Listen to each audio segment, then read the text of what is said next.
कार्यक्रमाचा मुख्य उद्देश आपल्याला प्रस्ताविकेतून समजला आहे। मी सर्व मान्यवरांना विनंती करते की आजच्या या बोर्ड कार्यक्रमाची सुरुवात आपण रयत शिक्षेचे संस्थापक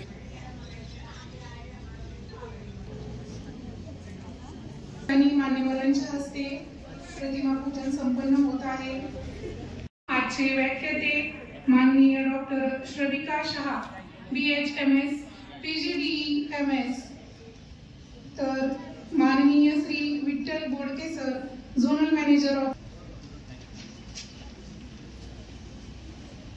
कार्यक्रमाचे सन्माननीय आहे। त्याचबरोबर माननीय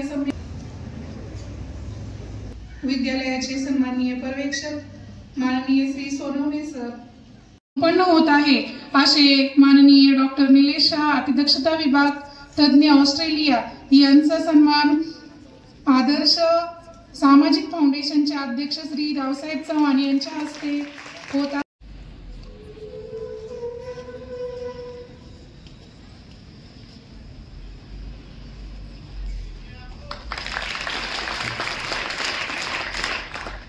तर यांचा सन्मान माननीय श्री विठ्ठल बोडके सर यांनी याचा स्वीकार करावा अशी मी त्यांना विनंती करते। अतुल गायकवाड सर सरपंच वाल्ले यांचा सन्मान माननीय श्री दादासाहेब राऊत यांनी या ठिकाणी सरपंच वाल्ले यांचा सन्मान दादासाहेब राऊत यांच्या हस्ते संपन्न होत आहे।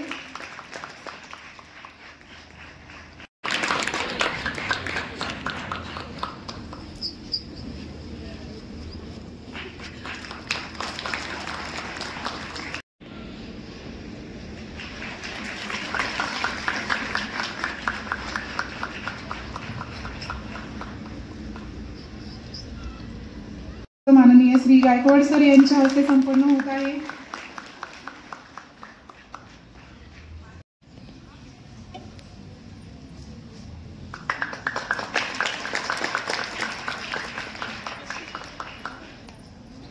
संपन्न होत आहे।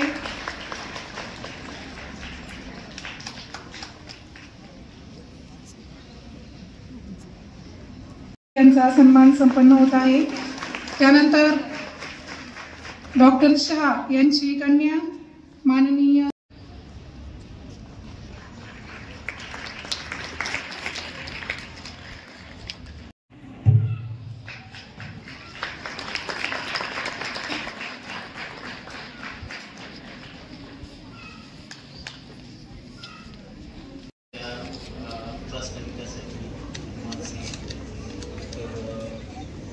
डॉक्टर निलेश शहा यांच्या संकल्पनेमधून आपण कायमच व्याख्यानांचं आयोजन करत असतो।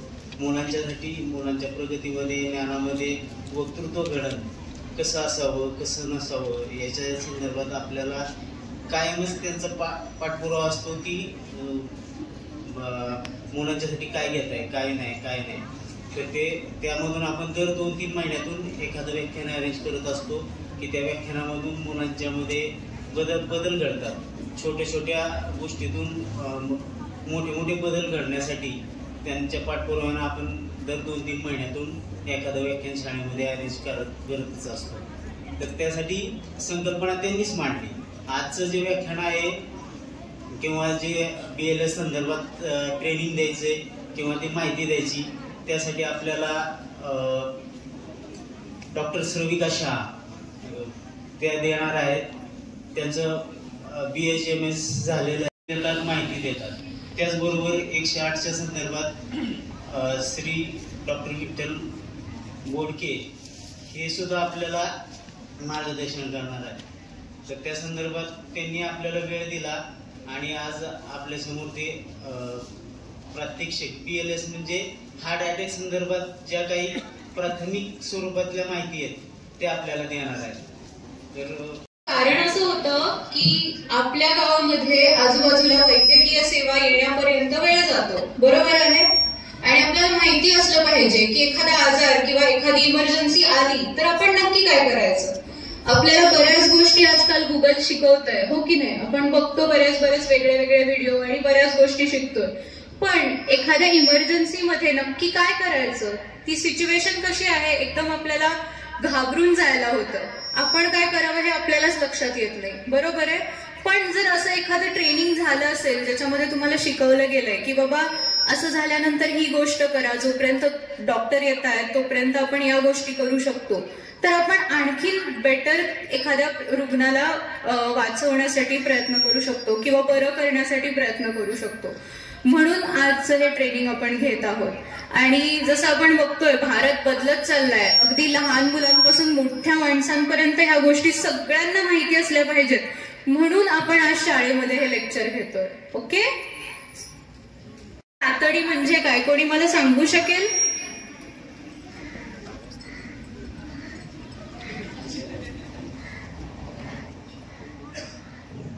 काही जोक झाला असेल तर मलाही ऐकायला आवडेल. तुम्हीच काय हसता फक्त?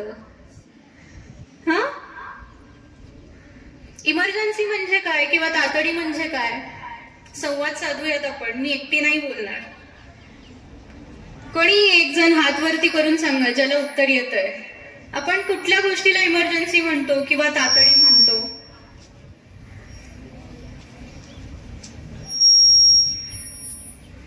बोला.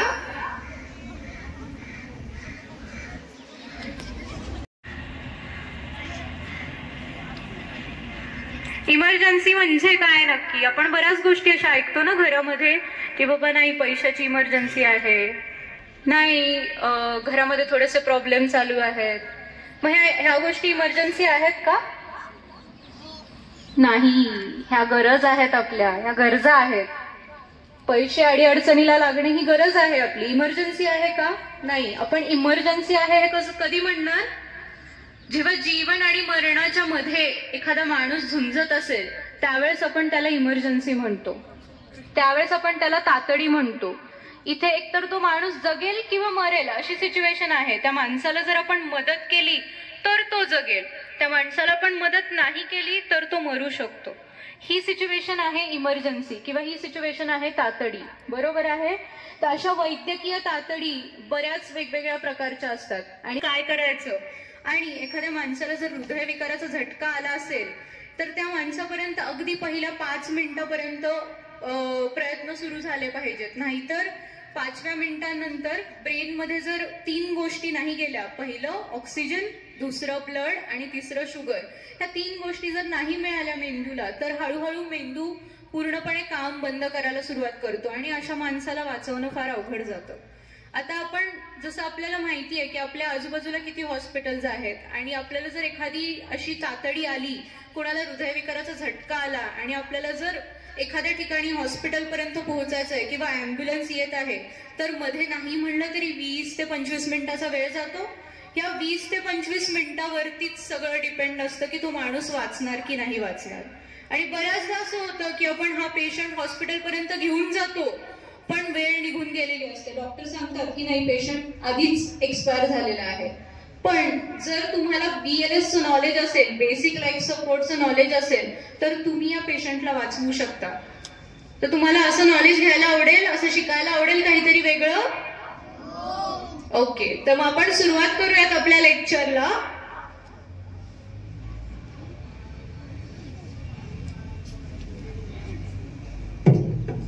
सगळ्यात पहिली इमर्जन्सी, आपण वेगवेगळ्या प्रकारच्या इमर्जन्सी शिकणार आहोत. ओके, पहिली इमर्जन्सी आहे ती म्हणजे मेडिकल इमर्जन्सी. त्यानंतर आपण ट्रॉमा इमर्जन्सी शिकणार आहोत आणि त्यानंतर आपण शिकणार आहोत परिसरामधील जे प्राणी आपल्याला चावतात त्याच्यानी जी होणारी इमर्जन्सी असते ती इमर्जन्सी आपण कशी हँडल करायची.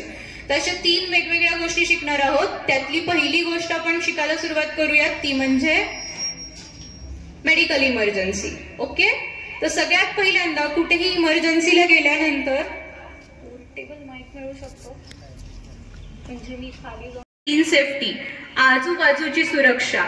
आपण कुठेतरी जातोय, आपण इमर्जन्सीमध्ये काहीतरी प्रथमोपचार देण्यासाठी जातोय, बरोबर आहे. आणि तिथे जर आजूबाजूची सुरक्षा व्यवस्थित नसेल, कुठे आग लागलेली असेल, रस्त्याच्या मधोमध ऍक्सिडेंट झालेला असेल, तरीही आजूबाजूनी भरधाव गाड्या जातात. तर अशा ठिकाणी जर आपण मदत करायला गेलो तर दुसरी गाडी येऊन आपल्यालाच उडवून जाऊ शकते. म्हणजे आपण प्रथमोपचार द्यायला चाललोय आणि आपल्यासाठीच परत अँब्युलन्सला कॉल करायला लागेल, अशी परिस्थिती निर्माण करायची आहे का? नाही. त्यामुळे कुठेही तुम्ही जाता त्यावेळेस सगळ्यात पहिल्यांदा आपल्याला बघायची आहे आजूबाजूची सुरक्षा. त्याला आपण म्हणतो सीन सेफ्टी. लक्षात राहील. प्रथमोपचार देण्याच्या अलीकडेही आपण कुठेही जाऊन प्रथमोपचार देण्या अलीकडे आपल्याला पहिल्यांदा बघायची ती म्हणजे सीन सेफ्टी. दुसरी गोष्ट, आपण कुठेही कुठल्याही पेशंटला आपण जेव्हा मदत करायला जातोय आपल्याला माहिती नाहीये समोरच्या पेशंटला काही आजार आहेत का, काही इन्फेक्शन त्या पेशंट पासून आपल्याला होऊ शकतं का, किंवा काही इन्फेक्शन आपल्याला असेल तर आपल्याकडून त्या पेशंटला होऊ शकतं का. त्याच्यामुळे आपण मास्क आणि ग्लोव्ज ह्या 2 गोष्टी वापरायच्या आहेत. ओके. आज तुम्ही फर्स्ट एड शिकताय त्याच्यामुळे तुमच्याकडे ते फर्स्ट एडचं किट असलं पाहिजे. प्रथमोपचार पेटी माहिती आहे सगळ्यांना? तर आजपासून आपण प्रथमोपचार पेटी आपल्याकडे बनवणार आहे. त्या प्रथमोपचार पेटीमध्ये आपल्याला काय ठेवायचं आहे? पहिले तर मास्क ठेवायचं आहे आणि ग्लोव्स ठेवायचे आहेत. ठीक आहे. तर आपण कुठेही फर्स्ट एड द्यायला जाताना आपल्याला ह्या गोष्टी जवळ असल्या पाहिजेत.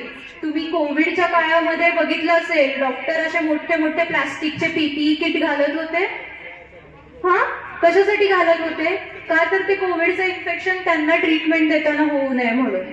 मग आपण जेव्हा कुणाला तरी उपचार द्यायला जातोय, प्रथम उपचार द्यायला जातोय, तर आपल्याला काहीतरी इन्फेक्शन असू शकतं किंवा पेशंटला असू शकतं. हे आपल्यालाही नाही झालं पाहिजे आणि आपल्याकडून पेशंटलाही नाही झालं पाहिजे. म्हणून आपण काय करणार? ग्लोव्स आणि मास्क घालणार. ओके. आता प्रथमोपचार पेटीमध्ये काय काय असतं माहिती आहे का कुणाला? शाळेमध्ये आहे प्रथमोपचार पेटी? आहे. मग तुम्हाला माहिती असलं पाहिजे त्याच्यामध्ये काय काय आहे. सांगणार मला? प्रथमोपचार पेटीमध्ये काय काय असतं? बघितलंय कधी? प्रथमोपचार पेटी बघितली आहे कधी? त्याच्यावरती प्लसचं लाल कलरचं साईन असतं बघा. आपण जे बेरीज करतो, बेरीज करताना कसं आपण अधिकचं साईन काढतो, तसं अधिकचं साईन प्रथमोपचार पेटीवरती असतं आणि व्हाईट रंगाची पेटी असते. बरोबर आहे. तर ही हॉस्पिटलमध्ये, स्कूलमध्ये, मॉलमध्ये, एअरपोर्टवर सगळीकडे अवेलेबल असते. तर आजपासून आपल्या घरात पण असली पाहिजे. तर आज तुम्ही घरी गेल्यानंतर तुमच्या पालकांना सांगायचं आहे की अशी एक पेटी मला समजून घ्या. आता तुम्ही माझ्याकडे बघताय, माझ्याशी बोलताय, माझा आवाज येतोय, मी तुमच्याशी बोलतीये. बरोबर आहे. तर इथे मी तुम्हाला सांगतेय, जर असा कुठला पेशंट असेल जो आपल्याशी बोलतोय तर ती इमर्जन्सी आहे का? ती इमर्जन्सी आहे का? मी सांगू शकते ना, माझा हात दुखतोय, माझा पाय दुखतोय, माझ्या छातीत दुखतंय, माझं पोट दुखतंय. बरोबर आहे. पण जर एखादा माणूस तुमच्या समोर बेशुद्ध पडलेला आहे, काहीच बोलत नाहीये, कसलाच प्रतिसाद देत नाहीये, तर ही इमर्जन्सी कसली झाली? ही वैद्यकीय तातडी झाली. या पेशंटकडे आपल्याला जातीने लक्ष द्यायला लागणार आहे, कारण तो पेशंट काहीच सांगू शकत नाहीये त्याला काय होतंय. बरोबर आहे? बरोबर आहे का? सगळे नक्की माझ्या बरोबर आहात? तुम्हाला उन्हात बसवण्याच्या मागचं कारण कळतंय तुम्हाला की तुम्ही कुणाला तरी फर्स्ट एड देणार आहात, प्रथमोपचार देणार आहात, म्हणून तुम्हाला हे शिकणं गरजेचं आहे. सो वैद्यकीय तातडी म्हणजे काय मला कोण सांगेल? समोर कोणीतरी बेशुद्ध अवस्थेत पडलेलं आहे की आपल्याला काहीच रिस्पॉन्स देत नाहीये, ते सांगू शकत नाहीये त्यांना काय झालंय, ही तातडी म्हणजे वैद्यकीय तातडी झाली. ओके. लक्षात आलं सगळ्यांना? तर वैद्यकीय तातडीमध्ये सगळ्यात पहिला पॉइंट बघूयात आपण. त्याला आपण सिंकोप म्हणतो, म्हणजे बेशुद्ध अवस्था. लक्षात ठेवा सिंकोप. पण खेळता खेळता एखादा मुलगा चक्कर येऊन पडलाय किंवा रस्त्यावरती चालता चालता एखादा जण चक्कर येऊन पडलाय, काही कारण नाही, अचानक चक्कर येऊन पडलाय, असं होतं आपल्या आजूबाजूला. काय होतं असं? काही कारण असू शकतं याच्या मागे. काय कारण असू शकतं? काय कारण असू शकतं अचानक चक्कर येण्याचं? बरीच कारणं आहेत, त्यातली काही माहिती असतील तुम्हाला. चक्कर काय येते अचानक आणि बेशुद्ध होतो माणूस, असं का होतं? काय कारण असू शकतं बरं नक्की? बरोबर, शरीरात पाण्याची कमतरता. आणखी बऱ्याचदा असं होतं की आपण काही खाल्लं पिल्लेलं नसतं आणि आपण बोलता येईल. अच्छा, कुठलाही आजार असू शकतो. बर, आणखी काही उत्तर आहे? ओके, ठीक आहे. तर सिंकोप किंवा तात्पुरती बेशुद्ध अवस्था ही कशामुळे होते ते मी पहिल्यांदा सांगते. तर मेंदूला एकदम अचानक रक्तपुरवठा कमी झाला की ही तात्पुरती बेशुद्धता निर्माण होते. ओके, तर याच्या मागे कारण काय असू शकतं? तर आदल्या दिवशी आपण उपवास केलेला असू शकतो, काही खाल्लेलं नाहीये, किंवा एखाद्या पेशंटनी त्याची बीपीची गोळी खायची विसरलेले आहेत, किंवा दिवसभर झालं ते उन्हामध्ये काम करतायत, धावपळ होतीये, पाणी गेलेलं नाहीये पोटामध्ये, किंवा उलट्या जुलाब अशा गोष्टी झालेल्या आहेत आणि शरीरातल्या पाण्याची लेवल कमी झालेली आहे. अशी वेगवेगळी कारणं असू शकतात तात्पुरत्या बेशुद्ध अवस्थेची. आता जेव्हा तुम्ही चालून आमच्याकडे येता, डॉक्टरांकडे येता कुठल्याही, तर डॉक्टर हाताची नाडी बघतात, बरोबर आहे. पण एखादा जर पेशंट तुमच्या समोर असेल बेशुद्ध अवस्थेमध्ये तर आपण गळ्याची नाडी बघतो, हाताची नाडी बघत नाही, कारण आपण वेळ इथे वाया घालवू शकत नाहीये. त्याच्यामुळे आपण काय करायचंय तर नाडी चेक करायची. नाडी कशी चेक करायची तुम्ही सगळेजण माझ्या बरोबर करा. आता 3 बोटं घ्यायची, मानेवरती इथे मधोमध ठेवायची आणि ज्या साईडचा तुम्ही हात घेतलाय त्या साईडला आपण खाली स्लाइड करणार आणि इथे तुम्हाला एक खड्डा लागेल, त्या खड्ड्यामध्ये आपली नाडी लागते. बघा सगळ्यांनी चेक करून एकदा. 108चे सर आहेत, आपण ॲम्ब्युलन्स बोलवून घेऊ पटकन. हा बघा एकदा लागतीये का? 3 बोटं इथे मानेवरती ठेवा मधोमध आणि जो हात घेतलाय त्या साईडला खाली घेऊन जावा आणि इथे नाडी लागते, खड्डा आहे तिथे. बघा नाडी लागतीये का? लागतीये.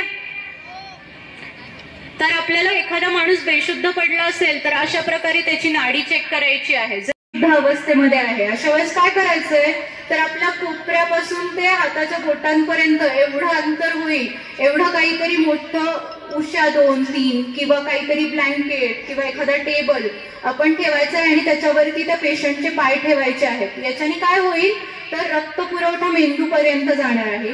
प्रथम उपचार करतो आपण तात्पुरत्या बेशुद्ध अवस्थेत आणि हा माणूस 5 मिनिटांमध्ये व्यवस्थित होतो जर तो त्या कारणामुळे बेशुद्ध झालेला असेल तर.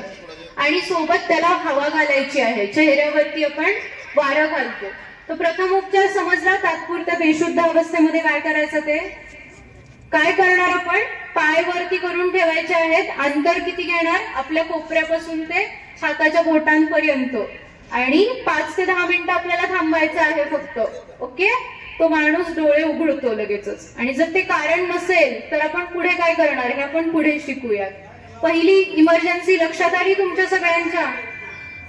ओके, पुढे जाऊयात. नक्की. कमी झाल्यानंतर काय करायचं? रक्तातली साखर कमी झाल्यानंतर काय दिसून येतं ते पहिल्यांदा समजून घेऊयात आपण. ओके, रक्तातली साखर कमी झाल्यानंतर एखादा माणूस जो असतो त्याचं डोकं दुखायला लागतं, हात कापायला लागतात, पाय कापायला लागतो, तो लक्ष देऊ शकत नाही. आपल्याला दिसून येतं की हा माणूस विचलित आहे, सकाळपासून याचं कुठेही लक्ष नाहीये. अशा वेळेस आपल्याला समजतं की याची साखर कमी व्हायला लागली आहे. आपण विचारायचं आहे काही खाल्लं होतं का, नाश्ता केला होता का सकाळी, किंवा काल रात्री जेवण केलं होतं का, ह्या गोष्टी आपल्याला विचारायच्या आहेत. तर ते पेशंट जे असतील ते तुम्हाला सांगतील की नाही. किंवा जर शुगरचे पेशंट असतील तर असं बऱ्याचदा होतं की लक्षात नाही राहिलं, 2 गोळ्या खाल्ल्या किंवा इन्सुलिनचे युनिट जास्त घेतले. इन्सुलिन नावाचे इंजेक्शन येतात, आपण डायरेक्ट घेऊ शकतो, डॉक्टर सांगतात किती घ्यायचे ते आणि पेशंट घरी घेऊ शकतो.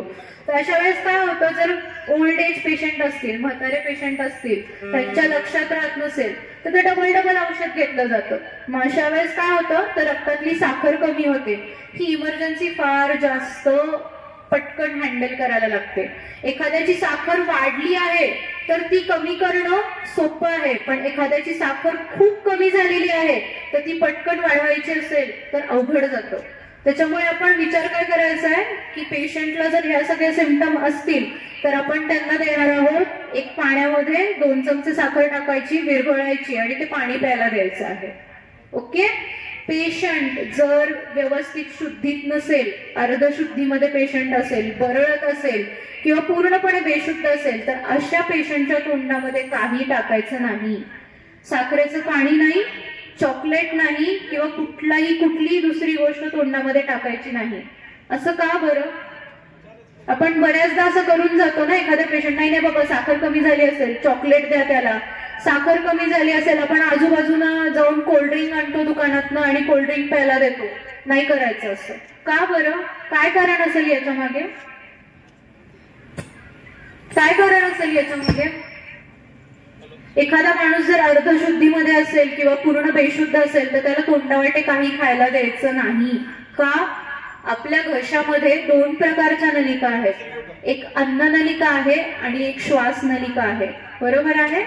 जर बेशुद्ध माणूस असेल, त्याला शुद्ध नाहीये किंवा तो अर्धशुद्धीत असेल आणि आपण जर त्याच्या तोंडामध्ये काही टाकलं तर त्याच्या श्वास नलिकेमध्ये जाऊन तो माणूस, त्या माणसाला चोकिंग होऊ शकतं आणि तो मरूही शकतो. इथे इमर्जन्सी काय आहे? साखर कमी झालीये, पण आपण काहीतरी त्याला खायला दिल्यामुळे सॉलिड आणि ते श्वास नलिकेत अडकल्यामुळे तो माणूस एक्सपायर होऊ शकतो. त्याच्यामुळे इथून पुढे कायम लक्षात ठेवा, किंवा घरातही असं काही बघितलं, एखादा पेशंट अर्धशुद्धीमध्ये असेल किंवा शुद्धीत नाहीये तर त्याला तोंडावाटे काही द्यायचं नाही, त्याचे पाय वरती ठेवायचे, एवढंच करायचं. लक्षात आलं सगळ्यांच्या प्रथमोपचार काय करायचं ते?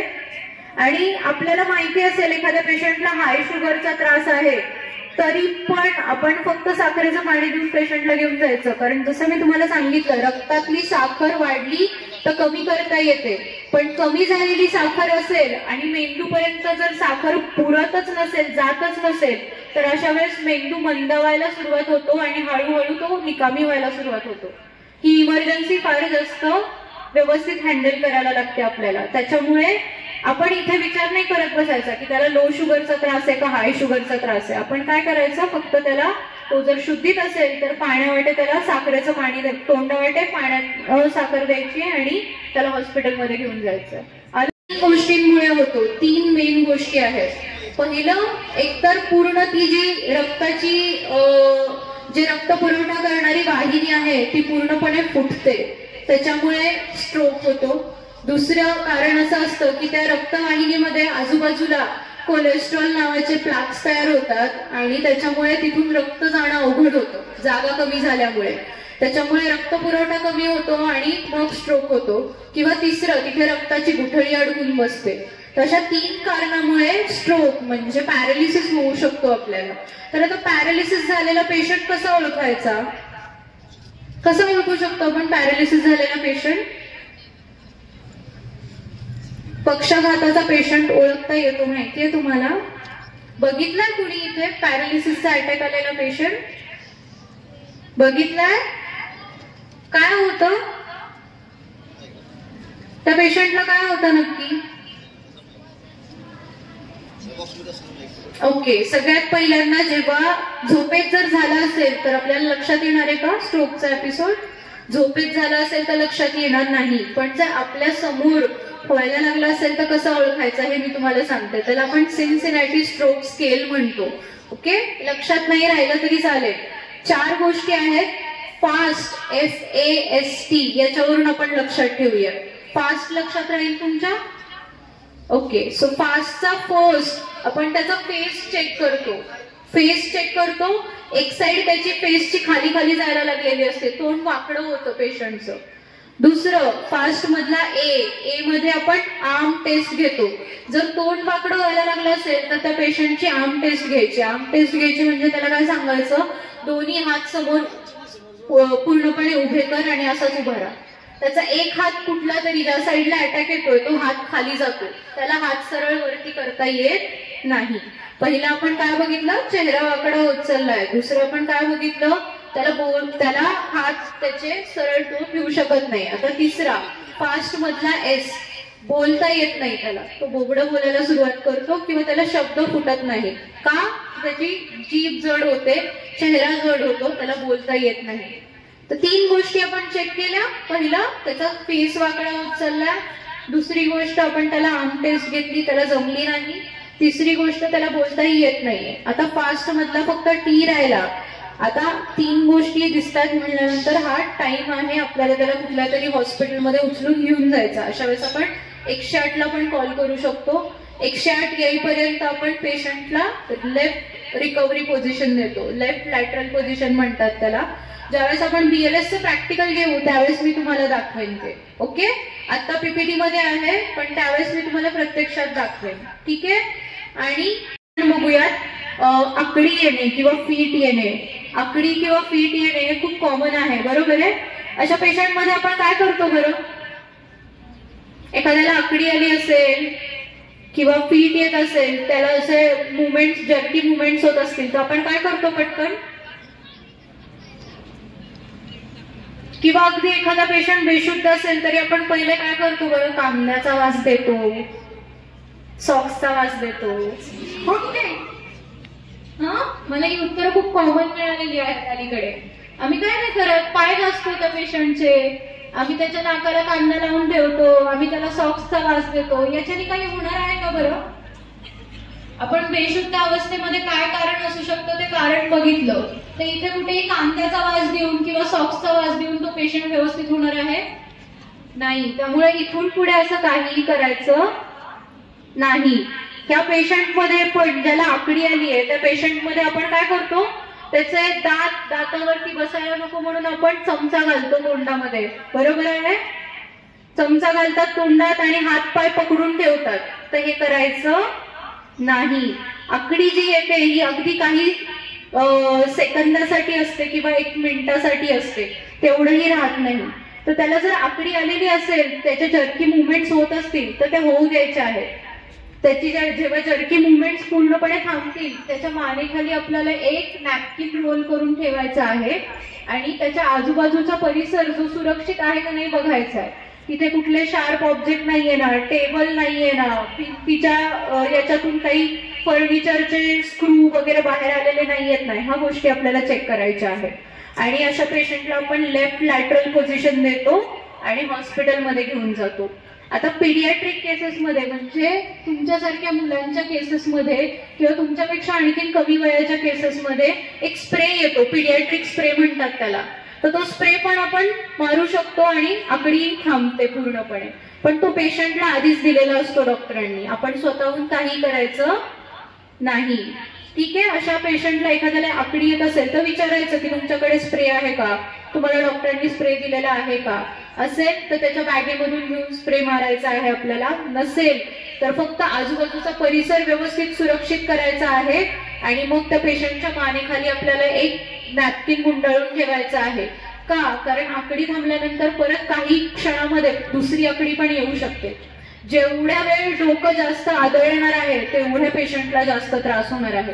जर आपण मानेच्या खाली नॅपकिन ठेवला तर डोकं आदळेल का? नाही आदळणार. त्याच्यामुळे आपल्याला अशा पेशंटमध्ये काय करायचं आहे? मानेच्या खाली नॅपकिन ठेवायचं आहे. ओके, लक्षात आलं? अशा पेशंटमध्ये काय करायचं आहे? बरं, आपण हात दुखायला लागलेला पेशंट, छातीत दुखायला लागलेल्या पेशंटला काय काय आणखीन होऊ शकतं? हृदयविकाराचा झटका येतो, हे कसं ओळखता येतं? कोणी सांगू शकेल मला? पिक्चर मध्ये पाहिलं असेल ना, पाहिलंय? बर, कुठेही दुखायला लागलं, पहिले पोटात दुखायला लागलं, छातीत दुखायला लागलं की आपण काय करतो? पोटात दुखत असेल तर पोटावरती हात ठेवतो, छातीत दुखत असेल तर छातीवरती हात ठेवतो. चेहऱ्यावरती आपल्याला दिसून येतं की या माणसाला काहीतरी होतंय, वेगळे एक्सप्रेशन यायला सुरुवात होतात. हृदयविकाराचा झटका येताना पेशंटला घाम यायला सुरुवात होतो आणि पेशंटचा तोल जातो आणि पेशंट खाली पडतो. हृदयविकाराचा झटका येताना ह्या सगळ्या गोष्टी होतात. तर बऱ्याचदा असं होतं, मी बऱ्याच गावांमध्ये असं पाहिलंय की नाही बाबा तू काल बाहेरचं खाल्लं होतं, नाही तुझ्या घरामध्ये काल काहीतरी कार्यक्रम होता आणि तू त्याच्यामध्ये खूप जास्त तिखट खाल्लं होतं म्हणून तुला ऍसिडिटी झाली असेल, पित्ताचा त्रास आहे म्हणून तुला हा त्रास होत असेल. अशा प्रकारे आपण दुर्लक्ष करतो. तर असं दुर्लक्ष करायचं आहे का? नाही. आजकाल हृदयविकाराचा झटका येण्यासाठी कुठलंही वय राहिलेलं नाहीये. एक छोटीशी केस सांगते तुम्हाला, एक छोटासा इन्सिडेंट घडलेला सांगते. माझा एक फ्रेंड आहे, त्याचे क्लासेस आहेत पुण्यामध्ये. तर तो 11वी 12वीचे अगदी 7वी पासून ते वरच्या स्टुडंट्सचे म्हणजे लास्ट इयरच्या स्टुडंट पर्यंतचे क्लासेस घेत होतो. तर संडेला एक्स्ट्रा क्लास ठेवले होते त्यांनी आणि एक मुलगा होता 14 वर्षाचा. हॉस्पिटलमध्ये हॉस्पिटलमध्ये ही बॅग अवेलेबल असते, याला आपण अंबू बॅग म्हणतो. ओके, तर याच्याने आपण काय करतो तर आपण श्वास देतो याच्याने. तुम्ही हॉस्पिटलमध्ये गेलात तर ही बॅग तुमच्याकडे अवेलेबल असणार आहे. 108ची अँब्युलन्स आली तर त्यांच्याकडे पण ही बॅग अवेलेबल असणार आहे. पण आपण जेव्हा हॉस्पिटलमध्ये नाहीये त्यावेळेस आपल्याला फर्स्ट एड किटमध्ये एक पॉकेट मास्क नावाची गोष्ट ठेवायची आहे. ते पॉकेट मास्क साधारण असंच दिसतं आणि ते आपण फोल्ड करून आतमध्ये खिशामध्ये पण ठेवू शकतो. ठीक आहे, तर हे कशासाठी लागणार आहे आपल्याला? तर असा कुठला पेशंट असेल ज्याला श्वास नलिकेमधून श्वासच घेता येत नाहीये, किंवा एखादा पेशंट हृदयविकाराच्या झटक्यामध्ये आहे, तर त्या पेशंटला मदत करण्यासाठी आपण हेल्प करणार आहोत. तर हे मास्क आपल्याकडे असलं पाहिजे. तर आपण प्रात्यक्षिक बघूया. समजा मी कुठेतरी एका मॉलमध्ये आहे आणि त्या मॉलमध्ये मी 4थ्या मजल्यावरती आहे आणि दुसऱ्या मजल्यावरती एका पेशंटला हृदयविकाराचा झटका आला आणि तिथं अनाऊन्स केलं जातं की कोणी इथं डॉक्टर असेल मॉलमध्ये तर प्लीज हेल्प करा, प्लीज हेल्प करा. आणि मी समजा तिथं 4थ्या मजल्यावरून 2ऱ्या मजल्यापर्यंत गेले आणि 2ऱ्या मजल्यावरती गेल्यानंतर मी बघितलं की हा पेशंट आहे, एक साधारण 38 वर्षाचा एक पुरुष आहे जो खाली जमिनीवरती पडलाय, फरशीवरती पडलेला आहे आणि तो काही रिस्पॉन्स देत नाहीये. तर अशा वेळेस काय करायचं? पहिले तिथे गेल्यानंतर सगळ्या बघ्यांची गर्दी जमलेली असते, काय झालं म्हणून बघणारी लोक असतात, व्हिडिओ काढणारी लोक असतात. तर सगळ्यात पहिल्यांदा या लोकांना बाजूला सरकवायचं आहे आपल्याला. का बाजूला सरकवायचं आहे? व्हेंटिलेशनसाठी. बरोबर, कोणीतरी इथे म्हणलं हवा येण्यासाठी. ओके, सो व्हेंटिलेशनसाठी आपल्याला काय करायचं आहे? सगळ्यांना बाजूला सरकवायचं आहे. बाजूला सरकवल्यानंतर आपण काय करणार? त्यांना सांगणार तिथल्या लोकांना की मला BLS म्हणजे बेसिक लाईफ सपोर्ट द्यायला येतो, तर मी बेसिक लाईफ सपोर्ट देते, तुम्ही फक्त इमर्जन्सी सेवेला फोन करून ठेवा. काय सांगायचंय? इमर्जन्सी सेवेला फोन करून ठेवा. त्याच्यानंतर मी काय करणार? मी पहिले सीन सेफ्टी करून घेतली. जसं आपण सगळ्यात पहिल्यांदा बघितलं, प्रथम उपचार द्यायला जातो आपण काय करतो? Scene safety. सीन सेफ करून घेतला मी. आता सीन मध्ये मी गेले. सीन मध्ये गेल्यानंतर मी काय करणार? पहिले प्रतिसाद चेक करणार. प्रतिसाद कसा चेक करणार? त्याला काय म्हटले मी? दादा. तो 38 वर्षाचा आहे ना, उगाच त्याला आजोबा वगैरे काय म्हणायची गरज नाहीये. ही वेळ आपल्याला व्यवस्थित बिहेव करायची आहे. आपण काय करणार? रिस्पॉन्स बघणार. रिस्पॉन्स दिला नाही. आता दोन्ही शोल्डरवरती का बघितलं मी? दोन्ही खांद्यांवरती मी जोर जोरात त्याला विचारलं ना, दादा दादा असं का विचारलं? काही कारण असेल त्याच्या मागे. एका खांद्यावर पण करू शकतो ना, तुम्ही बघितलं असेल. आपण काय करतो? असं करतो आपण.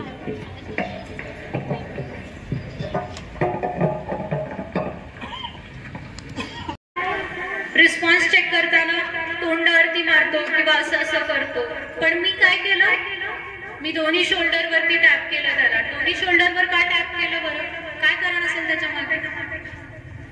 ह्या पेशंटला समजा अलीकडे पॅरालिसिसचा अटॅक असेल, मी ज्या साईडला टॅप करते त्याच साईडला त्याला सेन्स नसेल, तर तो रिस्पॉन्स देईल का मला? नाही देणार रिस्पॉन्स. म्हणून दोन्ही शोल्डरवरती जोरजोरात टॅप करायचंय. नाही रिस्पॉन्स दिला तर इमिडिएट आपल्या आजूबाजूला जी लोक आहेत त्यांना सांगायचंय 108 ला फोन करा. काय सांगायचंय? 108 ला फोन करा. म्हणा माझ्यासोबत. काय सांगणार आपण? 108 ला फोन करा. लाऊडली बोला सगळ्यांनी. 108 ला कॉल करा. मागे म्हणा सीन सेफ्टी. दुसरा आपण काय बघितला? चेक फॉर रिस्पॉन्स, म्हणजे आपण प्रतिसाद बघितला. त्याच्यानंतर तिसरी गोष्ट, प्रतिसाद मिळत नाहीये, कॉल फॉर हेल्प. मग कुणाला हेल्पला बोलवणार आपण? 108 ला बोलवणार. ओके, आता हेल्प साठी बोलवल्यानंतर चौथी गोष्ट काय करायची आहे? Check for pulse and breathing. म्हणा, check for pulse and breathing. Pulse आणि ब्रीदिंग कसं चेक करायचं? मी पल्स मगाशी सांगितली तुम्हाला. 3 बोटं ठेवून आपल्याला स्क्रोल करायचंय खाली आणि छाती वरती खाली होतीये का नाही ते बघायचं. ते कसं बघणार आपण? ते दाखवते मी तुम्हाला. परत एकदा दाखवते. Scene safety, entering into the scene. Are you okay? Are you okay? Patient is not responding. Sir please call 108. Checking for the response. Pulse आणि ब्रीदिंग दोन्ही बघतीये.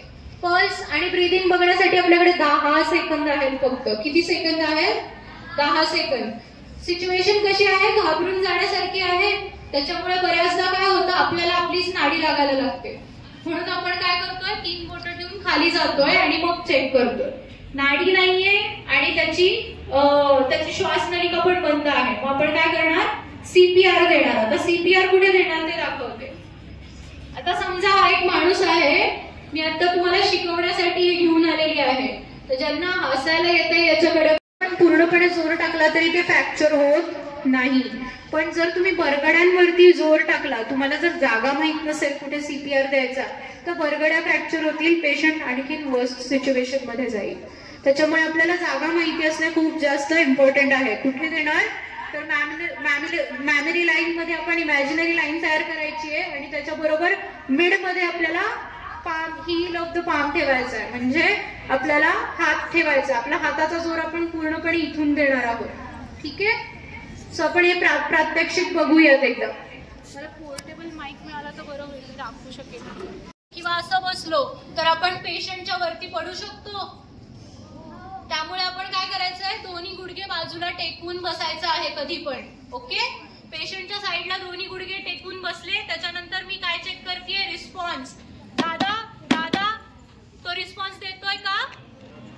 मग काय करायचं, काय करायचं, सरांना काय सांगायचंय, मोठ्याने सांगा. सर 108 ला कॉल करा प्लीज. सर 108 ला कॉल करतायत, तोपर्यंत मी काय करणार, पल्स म्हणजे नाडी चेक करणार आणि त्याचा श्वास आहे का नाही ते बघणार. जर नाडी नाहीये आणि श्वास नाहीये तर मी सीपीआर द्यायला स्टार्ट करणार. आता सीपीआर कसा द्यायचा ते बघा, माझ्या बरोबर सगळ्यांनी करा. तुम्ही जर तुमचा उजवा हात वापरत असेल तर उजवा हात पुढे घ्या, जर तुम्ही डावा हात वापरत असेल तर डावा हात पुढे घ्या. सगळ्यांनी घ्या, हात पुढे घ्या. चला प्रॅक्टिकल करायचंय रे सगळ्यांनी. त्याच्यावरती दुसरा हात ठेवा बोटांच्या मधून आणि तुमचे कोपरे लॉक करून घ्या. पहिले लॉक करून घेतले, त्याच्यानंतर आपण हात ठेवणार. आत्ताच आपण शिकलो कुठं सीपीआर द्यायचा ते. हात ठेवायचे आणि सीपीआर द्यायचा. कसा सीपीआर द्यायचा ते बघा. 1 2 3 4 5 6 7 8 9 10 11 12 13 14 15 16 17 18 19 20 21 22 23 24 25 26 27 28 29 30. किती दाब दिले मी? 30 दाब दिले. 30 दाब दिल्यानंतर काय करायचंय, श्वास द्यायचा आहे आपल्याला. किती श्वास देणार आपण? 2 श्वास देणार. कसे द्यायचे ते बघा.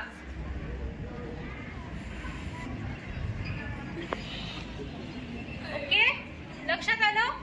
असं किती वेळा करायचंय? नाही, आपल्याला 30-2 अशा 5 सायकल द्यायच्या. किती सायकल द्यायच्या? 5. त्याच्यानंतर आपण काय करणार, पुन्हा नाडी चेक करणार. जर नाडी नसेल तर आपण परत पुन्हा तसेच दाब देत राहणार जोपर्यंत 108 ची ॲम्ब्युलन्स येत नाही तोपर्यंत. आणि जर तुम्ही समजा मॉलमध्ये आहात, एअरपोर्ट वरती आहात किंवा आता बऱ्याच शाळेमध्ये एईडी नावाची गोष्ट अवेलेबल आहे, ऑटोमेटेड एक्सटर्नल डिफिब्रिलेटर त्याला म्हणतात. तुम्ही बघितलं असेल पिक्चर मध्ये, शॉक दिला की पेशंट उठून बसतो. बघितलंय? माझा आवाज येतोय सगळ्यांना? हा, मग तुम्ही तुमच्यात का बोलताय? वरून आणि खालून बरगड्या आहेत. बरगड्या दोन्हीकडे असतात, छातीला पुढे आणि मागे, आणि त्याच्याबरोबर मधोमध हृदय असतं. बरोबर आहे? तर ते हृदय जे आहे त्याच्यावरती पहिल्यांदा स्किन आहे, स्किन नंतर आतमध्ये बरगड्या आहेत, बरगड्यांच्या नंतर मसल्स आहेत, बरगड्यांच्या वरती पण मसल्स आहेत, आणि मग आतमध्ये हृदय आहे. तर मग नुसते आपल्याला असं सीपीआर देऊन चालेल? आपण हृदयापर्यंत पोहोचू शकू का? नाही. आपल्याला हृदयापर्यंत पोहोचायचं असेल तर आपल्याला 5 सेंटीमीटर खोल जावं लागेल. किती जावं लागेल? 5 सेंटीमीटर खोल जायचं आहे. 5 सेंटीमीटर खोल गेलो आणि इथंच असंच आपण दाब देत राहिलो तर चालेल का? नाही. रक्ताभिसरण होईल का अशाने? तुम्ही एकदा हा बरोबर दाब दिलाय आणि इथे खालूनच तुम्ही असंच दाब देताय तर रक्त व्यवस्थित बाहेर पसरणार नाहीये. त्याच्यासाठी आपल्याला काय करायचंय, दरवेळेस 5 सेंटीमीटर खाली जायचंय, वरती यायचंय, 5 सेंटीमीटर खाली जायचंय आणि वरती यायचं. ओके, लक्षात आलं तुम्हाला सगळ्यांना? तर असे किती दाब देणार आहोत आपण? 30-2 असे आपल्याला 5 सायकल पूर्ण करायच्यात. त्यानंतर आपण पुन्हा एकदा नाडी बघणार आहोत आणि मग पुन्हा जर तोपर्यंत 108 आली नसेल किंवा तोपर्यंत आपण हॉस्पिटलला पोहोचलो नसेल तर आपल्याला परत तसाच सीपीआर कंटिन्यू ठेवायचा आहे. आता या सगळ्याच्या मध्ये डिफिब्रिलेटर नावाची एक गोष्ट असते. तुम्ही बघितलं असेल, हृदयविकाराचा झटका आल्यानंतर डॉक्टर हॉस्पिटलमध्ये शॉक देतात आणि पेशंट उठून बसतो. बघितलंय पिक्चर मध्ये? हे खोटं आहे. शॉक दिल्याने माणूस उठून बसत नाही. पेशंटसाठी एक वेगळं युनिट बनलेलं असतं, जिथे ट्रॉमा युनिट त्याला आपण असं म्हणतो, आणि तिथे त्या पेशंटचा इलाज केला जातो. तर असं ट्रॉमा सेंटर आपल्या इथे आजूबाजूला नाहीये. तर आपण काय करणार नक्की याच्यामध्ये हे पाहणार आहोत. ओके, सो सगळ्यात पहिल्यांदा ट्रॉमामध्ये सगळ्यात जास्त पेशंट एक्सपायर होतात. का होतात बरं? काही कारण? पहिली इमर्जन्सी आपण बघितली ती होती मेडिकल इमर्जन्सी, ज्याच्यामध्ये आपण काय बघितलं? बेशुद्ध अवस्था बघितली, साखर कमी झाल्यानंतर काय करायचं बघितलं, पक्षघात बघितला, त्याच्यानंतर चेस्ट पेन झाल्यानंतर काय करायचं ते बघितलं. बरोबर आहे. आता आपण ट्रॉमा इमर्जन्सी बघतोय. ट्रॉमा इमर्जन्सी मध्ये आपण बघणार आहोत कारण काय आणि काय कसा रिस्पॉन्स द्यायचा ते. आपण पाहिलं असेल रस्त्यावरती ऍक्सिडेंट झाला की आपण धावून जातो मदत करायला, पेशंटला आपण ओढून बाहेर काढतो गाडीमधून. बरोबर आहे. गाडीमधून ओढून बाहेर काढतो, मदत येण्याच्या अलीकडेच ते आपण पेशंटला मदत करायची हेल्प करतो. पण असं करायचं आहे का? असं नाही करायचं. इथून पुढे का नाही करायचं हे आपण पुढे शिकूया. आता ट्रॉमा इमर्जन्सी मध्ये म्हणजे ऍक्सिडेंट झालेल्या पेशंट मध्ये मेजर कारण काय आहे एक्सपायर होण्याचं? तर ब्लड लॉस होतो शरीरामधून, म्हणजे रक्त जातं शरीरामधून. शरीरामध्ये किती रक्त असतं? किती रक्त असतं शरीरामध्ये माहितीये? 5 लिटर. बरोबर आहे. आता त्याच्यातलं जर समजा 2-3 लिटर रक्त वाहून गेलेलं आहे तर तो माणूस वाचेल का? जर त्याला रिस्पॉन्स नाही मिळाला खूप लवकर, आपल्याला 2-3 तास लागले त्या पेशंटला घेऊन जाण्यासाठी, तर तो पेशंट वाचू शकेल का? नाही. मग अशा वेळेस काय करायचं? तर रक्तस्राव कसा आहे ते बघायचं. एक रक्तस्राव डोळ्यांनी दिसेल. बरोबर आहे. आणि एक रक्तस्राव शरीराच्या आतमध्ये होत असेल, जो आपल्याला दिसतोय का? नाही. मग जो डोळ्याने दिसतोय त्या रक्तस्रावाला काय करायचं आहे आपल्याला? ती जी जखम आहे जिथून रक्तस्राव होतोय तिथे 8 मिनिटं आपल्याला प्रेशर देऊन बँडेज किंवा आपण असं एक गॉज मिळतात, एक ड्रेसिंग करतो, ती पट्टी माहितीये? तर ती ड्रेसिंग करतो ती पट्टी आपल्या फर्स्ट एड किट मध्ये ठेवायची आहे आणि असे जास्त पट्ट्या ठेवायच्यात आपल्याला. त्याच्याने काय करायचं? आपल्याला दाब देऊन ठेवायचं आहे 8 ते 10 मिनिटं, आणि 8 ते 10 मिनिटात ते रक्त थांबतं. मग रक्त येणं पूर्णपणे थांबणार आहे. त्याच्यामुळे मेजर लॉस होईल का ब्लडचा? नाही होणार. हे तुम्ही हेल्प करताय जिथे तुम्हाला रक्त दिसतंय डोळ्यांनी जात आहे म्हणून, पण जिथे तुम्हाला रक्त दिसतच नाहीये डोळ्यांनी जात आहे अशा ठिकाणी काय करणार? अशा ठिकाणी काय करणार?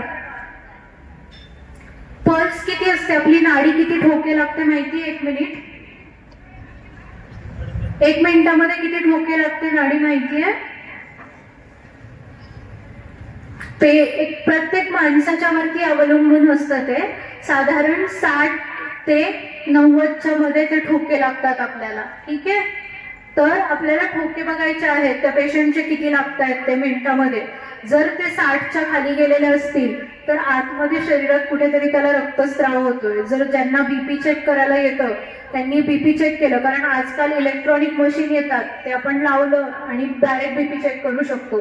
त्याच्यामध्ये आणखीन स्किल वेगळं नॉलेज असायची काही गरज नाहीये. बरोबर आहे. तर बीपी पण चेक करू शकतो. जर बीपी ड्रॉपडाऊन होत आहे आणि पेशंटची नाडी पण कमी लागते तर त्याचा अर्थ शरीराच्या आतमध्ये कुठेतरी त्याचा रक्तस्राव होतोय. या पेशंटला अशा ठिकाणी घेऊन जायचंय जिथे त्याचं ऑपरेशन होऊ शकतं, कारण आतमध्ये शरीराच्या आतमध्ये होणारा रक्तस्राव आहे तो आपण कसं थांबवणार? ऑपरेशन करून. बरोबर आहे. तर लक्षात आलं, अशा बाहेर रस्त्यावरती ऍक्सिडेंट झालेल्या पेशंटमध्ये दिसणारा रक्तस्राव असेल तर 8 मिनिटं आपण त्याच्यावरती प्रेशर देऊन ठेवायचंय, रक्तस्राव थांबतो. डोळ्याला न दिसणारा रक्तस्राव होत असेल तर कसं ओळखायचं? तर त्या माणसाची जी नाडी आहे ती कमी लागायला लागते, बीपी त्याचं कमी होतं. पोटात रक्तस्राव होत असेल तर पोटावरती वेगवेगळे मार्क यायला सुरुवात होतात, काळं निळं होतं. आपल्याला ठेच लागली, मुक्कामार लागला तर आपल्याला एक साधारण काळा निळा पॅच येतो, तसे काळे निळे पॅच यायला सुरुवात होते पोटावरती. काय करतो अशा वेळेस? हो ना. आणि नाक दाबून असं मागे बघतो. बरोबर आहे. तर हे करायचं नाही. अशा वेळेस काय करायचं ते सांगते मी तुम्हाला. नाकाचा हा मांसल भाग जो आहे, हाड नसलेला भाग जो आहे, तिथे आपण पिंच करून ठेवणार आहोत. खाली नॅपकिन पकडायचं आणि खाली बघायचंय, मागे बघायचं नाही. मागे का नाही बघायचं? ह्या नाकातनं रक्त मागे घशात उतरतं आणि ते आपल्या पोटातही जाऊ शकतं, श्वास नलिकेतही जाऊ शकतं. त्याच्यामुळे आपल्याला कुठे बघायचंय? खाली बघायचंय, जेणेकरून नाकातनं येणारं रक्त खाली नॅपकिनवरती पडेल, मागे तोंडात जाणार नाही. जर नोज ब्लीड झालं तर काय करणार? इथून पुढे पिंच करून ठेवायचंय, इथेच आईस पॅक लावायचाय, डोक्यावरती बर्फ ठेवायचा नाही, इथेच आईस पॅक लावायचाय आणि खाली बघायचंय, नॅपकिन धरून ठेवायचंय. लक्षात आलं सगळ्यांच्या? पडलेलं आहे, पूर्णपणे खाली पडलंय जमिनीवरती, तरी आपण परत लावू शकतो का? लावू शकतो? नाही, काहींना नाही म्हणायचंय. बाकीच्यांचं काय उत्तर आहे? लावू शकतो? ओके, तिकडून हो म्हणताय, तिकडून नाही म्हणताय. तर हे आपण परत पुन्हा लावू शकतो, पण ते लावण्यासाठी लावायचं का नाही ते आपल्याला पुढे आपण त्याचं ऑपरेशन करून लावू शकतो का नाही हे डॉक्टर ठरवतात. पण मग आपण काय करायचं? तो जो तुटलेला भाग आहे तो घ्यायचा आहे आपण, तो वेगळा झालेला भाग स्वच्छ पाण्यामध्ये, नळाच्या पाण्यामध्ये धुवायचा आहे, त्याला एक निर्जंतुक स्टराईल बॅग मध्ये आतमध्ये ठेवायचं आहे आणि ती जी निर्जंतुक पिशवी आहे ती आपल्याला बर्फाच्या बॉक्समध्ये ठेवायची आहे. आता बर्फाचे बॉक्स आपल्याला आजूबाजूला कुठेही मिळतील किंवा आपल्याकडे फर्स्ट एड मध्ये जे आपण डिस्पोजेबल कोल्ड पॅक्स ठेवणार आहोत ते खूप जास्त कोल्ड पॅक्स ठेवून पण आपण त्याच्यामध्ये ती पिशवी ठेवू शकतो. तर जर हा तुटलेला भाग आहे तो एक निर्जंतुक पिशवीत गार याच्यामध्ये ठेवला तर ते आपण परत लावू शकतो. लक्षात आलं काय करायचं ते? तो तुटलेला भाग घ्यायचा, पाण्याच्या खाली धुवायचा, एक निर्जंतुक पिशवीमध्ये तो भाग ठेवायचा आणि ती निर्जंतुक पिशवी जी आहे ती बर्फामध्ये किंवा एखाद्या थंड याच्यामध्ये बॉक्समध्ये ठेवून टाकायची आणि हॉस्पिटलला घेऊन जायचं. साधारण 6 ते 7 तास तुटून पडल्यानंतर पण चान्सेस असतात, जर अशा प्रकारे आपण तो पार्ट प्रिझर्व केला तर परत आपण जॉईन करू शकतो. ओके. एखादा माणूस जर समजा बाहेर आला, ह्या हवेमध्ये इकडे तुमच्या समोर मागे पुढे पळतोय, तो त्याला आग लागलीये पूर्णपणे, तर तो मदत मागतोय, म्हणून आपण काय करतो? त्याला मदत करायला जातो. तो स्वतः घाबरलेला असतो, त्याला आग लागल्यामुळे, तर तो तुमच्याकडे पळत येतो मदतीसाठी आणि अशा वेळेस 2 वेगळ्या कॅज्युअलिटी होऊ शकतात. त्याच्यामुळे असा जर एखादा सीन असेल तर अशा माणसाला मागून जायचं आहे, अप्रोच करायचं आहे आपल्याला आणि त्याला खाली पाडायचंय, कारण हवेमध्ये जे ऑक्सिजन आहे त्या ऑक्सिजनमुळे पेशंट त्यामुळे आणखी आग लागू शकते, आणखी तो जास्त जळू शकतो. त्याच्यामुळे काय करायचं? त्याला खाली पाडायचं, त्याच्या अंगावरती ब्लँकेट टाकायचंय आणि त्याला रोल व्हायला सांगायचंय. याला आपण स्टॉप ड्रॉप रोल म्हणतो. काय म्हणतो? स्टॉप ड्रॉप अँड रोल प्रकारचे असतात. त्याच्यामध्ये आपल्या महाराष्ट्रामध्ये कोब्रा वायपर्स खूप जास्त आहेत, जे दंश करणारे साप आहेत ते जास्त आहेत. तर जर एखादा साप चावला तर काय करतो आपण? साप चावला तर काय करता तुम्ही? जिथे साप चावलाय ती जागा आपण बांधून ठेवतो, त्याच्यावरती बांधून ठेवतो, बरोबर आहे? हो की नाही? असं करायचं नाही. मग काय करायचं नक्की? तर राईट नावाची गोष्ट आहे, राईटचं स्पेलिंग RIGHT, हे लक्षात ठेवा. त्याच्यामध्ये फर्स्ट आर म्हणजे काय करायचंय? रिअश्युरन्स द्यायचा आहे विक्टीमला. सापाचा दंश झालाय ही भीतीदायक गोष्ट आहे. एखाद्याला साप चावलाय, जर तो विषारी साप नसेल आणि चावला असेल तरी भीती वाटते साप चावल्याची, तर त्याला रिअश्युरन्स द्यायचा आहे. म्हणजे काय करायचं? त्याला सांगायचं आम्ही तुम्हाला हॉस्पिटलमध्ये घेऊन चाललोय, तुम्हाला काही नाही होणार, तुम्हाला वाचवण्याचा पूर्णपणे प्रयत्न होईल. ओके. त्याच्यानंतर दुसरं आय म्हणजे इमोबिलाइज करायचं. जर समजा मला इथे सापाचा दंश झालेला आहे तर मी काय करणार? हा हात पूर्णपणे इथून खाली कार्डबोर्ड लावून ठेवणार, जेणेकरून माझा हात हलणार नाही. कार्डबोर्ड लावायचा आहे आणि वरून एक साधी पट्टी, फक्त तो कार्डबोर्ड हाताला व्यवस्थित राहील एवढाच लावायचा, टाईट बांधायची नाहीये. त्याच्यानंतर इमिडिएट पेशंटला आपल्याला हॉस्पिटलमध्ये घेऊन जायचं आहे. कुठल्या हॉस्पिटलमध्ये घेऊन जाणार? गव्हर्नमेंट हॉस्पिटलमध्ये, कारण तिथे अँटी स्नेक वेनम जे असतं ते उपलब्ध असतं. तुम्ही प्रायव्हेट हॉस्पिटलमध्ये घेऊन गेलात, प्रायव्हेट हॉस्पिटलला पण ते गव्हर्नमेंट हॉस्पिटलमधूनच मागवून घ्यायला लागतं. त्याच्यामुळे आपण कुठे घेऊन जाणार?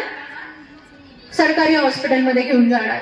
आता का बांधायचं नाही इथे ते एक फक्त सांगते, कारण अशामुळे बऱ्याच अशा गोष्टी होतात की हात कापायला लागतो, पाय कापायला लागतो आता जर सापाचा दंश झालाय आणि साप विषारी असेल, तुम्ही इथे कापड बांधून ठेवलं जोरात, तर इथून पुढे रक्ताभिसरण होणं बंद होतं आणि इकडं मागे रक्ताभिसरण होतंय.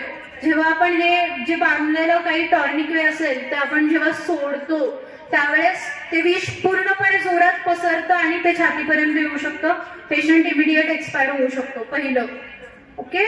दुसरी गोष्ट, ते विष फक्त इकडच्याच बाजूला पसरलेलं आहे, त्याच्यामुळे आपल्याला हात पण कापायला लागू शकतो इथून पुढे. त्याच्यामुळे आपण काय करतो तर एक खाली फक्त कार्डबोर्ड बांधतो आणि त्याची हालचाल होणार नाही, जेणेकरून रक्त जर पूर्णपणे रक्ताभिसरण जर स्टॉप झालं तर हृदयापर्यंत विष जाईल का? नाही जाणार. पण बांधून ठेवायचं नाही. माहितीचा आम्हाला सगळ्यांनाच आपल्या डे टू डे लाईफ मध्ये फायदा होईल त्याबद्दल मी विद्यालयाच्या वतीनं मॅडमचा आभार मानते. आणि नंतर माननीय Shri Vitthal Godte sir, zonal manager 101 यांना विनंती करते की त्यांनी थोडक्यात आपली माहिती आम्हाला द्यावी. नीराला एक प्रायमरी हेल्थ सेंटर आहे. नीरा तुमच्या जवळ आहे, जेजुरी जवळ आहे. आणि सुपे, मोरगाव सुपे आणि सासवड अशा आपल्या भागामध्ये या 4 ॲम्ब्युलन्सेस 108च्या आहेत. तुम्हाला कुठेही असा एखादा प्रसंग उद्भवला असेल, घरामध्ये असेल किंवा रस्त्याने जाताना एखादा ॲक्सिडेंट झालेला असेल कोणाचा, तर तुम्ही 108ला कॉल करा. मला आणखी एक माहिती अशी विचारायची होती की आता मॅडमने सांगितलं तुम्हाला 108ला कॉल करा. 108 हा किती लोकांना आधी माहिती होतं की 108 ही इमर्जन्सी रुग्णवाहिका सेवा आहे? असं किती लोकांना हात वरती करा ज्यांना माहिती होतं, म्हणजे मॅडमने सांगण्याच्या आधी माहिती होतं.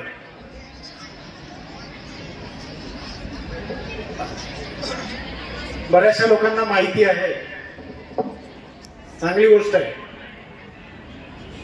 तुम्ही कोणी कॉल केला का 108ला? कधी नाही, गरज पडली नाही. आमची अशी इच्छा आहे, गरज पडूच नको, म्हणजे अशी गरज पडायला नको. आपण सगळे हेल्दी आणि निरोगी राहावे. 108ला कॉल करायचा म्हणजे आपण रस्त्याने जातोय आणि एखादा ऍक्सिडेंट झालेला असेल तर कॉल कोणी करायचा, का करायचा? बस आपण काहीतरी त्याच्यामध्ये भानगडीमध्ये पडायला नको असं आपल्याला वाटतं. असं वाटतं का लोकांना? वाटतं का तुम्हाला असं की काही इमर्जन्सी झाली तर आपण 108ला कॉल केला तर आपल्याला आपल्या मागे काहीतरी पोलीस लागतील किंवा काहीतरी त्याची जबाबदारी आपल्यावर येईल असं वाटतं कोणाला?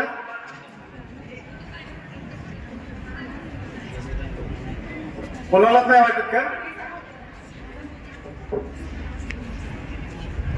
त्याच्यासाठी एक कायदा आहे गुड समॅरिटन म्हणून. तुम्ही ऐकलाय का हा शब्द गुड समॅरिटन? जरा बोला, मला कळेल की तुम्हाला माहिती आहे की नाही माहिती आहे. म्हणजे मी सांगू का नको सांगू ती पुढची? माहिती आहे? नाही. गुड समॅरिटन नावाचा एक कायदा आहे. गुड समॅरिटन, आपण सगळेच गुड समॅरिटन असू शकतो. तर गुड समॅरिटन कोणाला म्हणता येईल तर त्याला कोणाला आपण गुड समॅरिटन म्हणतो तर मी तुम्हाला सांगतो. गुड समॅरिटन ही अशी व्यक्ती आहे जी सद्भावनेने पैसे किंवा बक्षिसाची अपेक्षा न ठेवता आणि काळजी किंवा विशेष नातेसंबंधाच्या कोणत्याही कर्तव्याशिवाय अपघात किंवा अपघातात जखमी झालेल्या व्यक्तीला त्वरित मदत किंवा आपत्कालीन काळजी देण्यास स्वइच्छेने पुढे येते. म्हणजे आपण स्वतःहून कुठली अपेक्षा न बाळगता आपण दुसऱ्याला मदत व्हावी आणि त्याचा जीव वाचावा या सद्भावनेनं आपण त्याला मदत करतो. असा प्रत्येक व्यक्ती हा गुड समॅरिटन असतो. कळलं का गुड समॅरिटन? त्याच्यामध्ये इन्व्हेस्टिगेट किंवा आपल्याला बोलवून चौकशी करणे यासारखे प्रकार आपल्या पाठीमागे लागणार नाही. मदत करताना हा जो कायदा आहे हा 2016 मध्ये भारत सरकारने हा कायदा लागू केलेला आहे. हा कायदा रुग्णवाहिका सेवा आणि आपत्कालीन सेवांमध्ये मदतीसाठी लोकांना प्रोत्साहित करतो. हा कायदा रुग्णांच्या उपचारामध्ये अडथळा न आणता मदत करण्याचा अधिकार देतो. आदर्श सामाजिक फाउंडेशन आणि नवदिशा फाउंडेशन पालक शिक्षक सहविचार संघानं ही व्याख्यानं आयोजित केलेली आहेत. याच शाळेच्या 1989 सालच्या 10वीच्या बॅचची सगळी मुलं आहेत आणि आदरणीय डॉक्टर निलेश शहा यांच्या प्रेरणेनं ही टीम सगळी काम करते. त्यात रावसाहेब चव्हाण आहेत, दादासाहेब राऊत आहेत, बरेच त्यांचे मित्र आहेत. हे सगळेजण मिळून आजपर्यंत त्यांनी काय काम केलंय तर गावामधल्या ज्या व्यक्तींना रोज अन्न आहार मिळत नव्हता त्यांच्यासाठी बरेच दिवस त्यांनी एक अन्नदानाची एक योजना राबवली होती. त्यानंतर आता सध्या आपल्या तालुक्यातल्या काही गावामधल्या टीबी पेशंटचा ते शोध घेत आहेत. त्यांच्यावर उपचार करण्याची त्यांनी एक चळवळ चालू केली आहे आणि आता जे चाललेलं आहे त्या चळवळीचा एक भाग म्हणून व्याख्यानं ते तुमच्यासाठी आयोजित करतात. चांगले नामांकित व्याख्याते दरवर्षी ते इथं आणतात आणि तुमच्या ज्ञानात भर घालण्याचा कार्यक्रम ते करतात. बरंचसं त्यांच्या विषयी बोलण्यासारखं आहे. आदरणीय डॉक्टर जे ते याच शाळेमध्ये 7वी पर्यंत शिकले आणि आज ते ऑस्ट्रेलियामध्ये हृदयरोग तज्ञ म्हणून नावाजलेले आहेत. त्यांची 2 मुलं, तुम्ही भारतामध्ये शिकताय, त्यांची 2 मुलं ऑस्ट्रेलियामध्ये शिक्षण घेत आहेत आणि आता ह्या ज्या ताईंनी तुम्हाला लेक्चर दिलं त्यांची आई या शाळेच्या विद्यार्थिनी संध्याताई शहा म्हणून. त्यांचं एक उदाहरण देतो मी थांबतो. ज्या वेळेला त्या या शाळेमध्ये शिकत होत्या 10वीला त्यावेळेला मी त्यांना गणित विषय शिकवत होतो.